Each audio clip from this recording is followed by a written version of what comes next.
I'll tell you what, so many folks who do have pools, who have access to pools, are still saying we're still swimming. I've seen quite a few people who have not closed their pools down. That may change this weekend.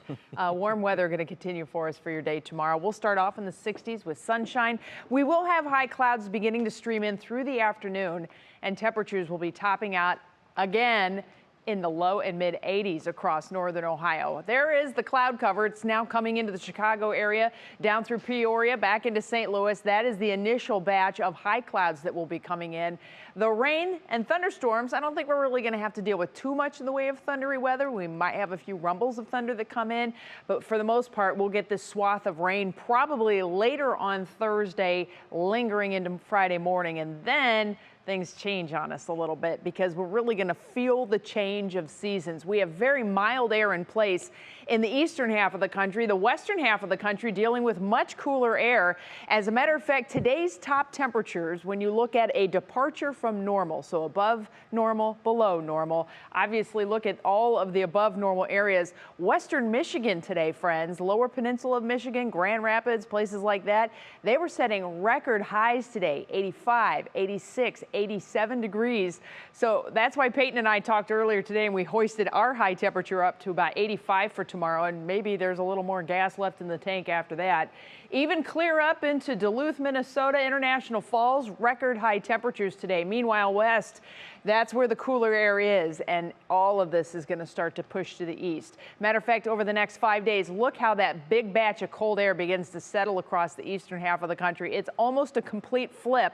We go below average east, we go above average west, and then we kind of start to see things moderate just a little bit as we head through next week. But in between, it's the weekend, and that's just about the time that we've got some lake effect rain that will be with us. Let me say that one more time, lake effect rain that will be with us. We're not talking about the SNOW quite yet. All right, let's take a look at your National Designer hour-by-hour forecast. Clear skies for tonight.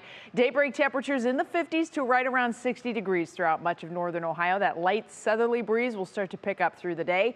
Midday temperatures upper 70s. If you have any opportunity to get outside at lunch tomorrow, do it, because by the time we get into Thursday, it's looking like things are going to be a little bit different for us. We'll have some sunshine tomorrow, but the clouds begin to fill in as we head through the afternoon. Look at these temperatures up around the 80-degree mark, even through the evening hours. And then we stay mostly cloudy to partly cloudy as we go through the overnight. All right. Thursday morning, 8 a.m. Temperatures begin the day in the mid and upper 60s, and then those clouds really start to thicken up by noon. So you might be able to eke out the outside lunch, get the errands done Thursday midday, because by the afternoon on Thursday, now you're starting to see the rain, maybe even a few rumbles of thunder popping up and moving through northern Ohio Thursday night into Friday morning. Once we get into Friday late morning and afternoon, a west wind takes over. That's the beginning of the big changes. We may have a short window where we get some breaks in the overcast, and then we're anticipating lake effect rain to start to get going by the time we hit Friday night, and then on into the weekend too. Your Union Home Mortgage forecast really tells the tale. High clouds tomorrow. We get the PM rain coming in on Thursday. The on and off showers expected for Friday, although we may have a few peaks of sun too. And then this weekend, periodic rain showers will be with us as temperatures only top out in the low to mid 50s. And next week, we kind of moderate a little bit. Temperatures back into the 60s. Russ? Not a bad forecast overall, certainly. It's feeling like fall. Like this is pumpkin spice weather. Tis the season. Yeah. All right, Betsy, thanks.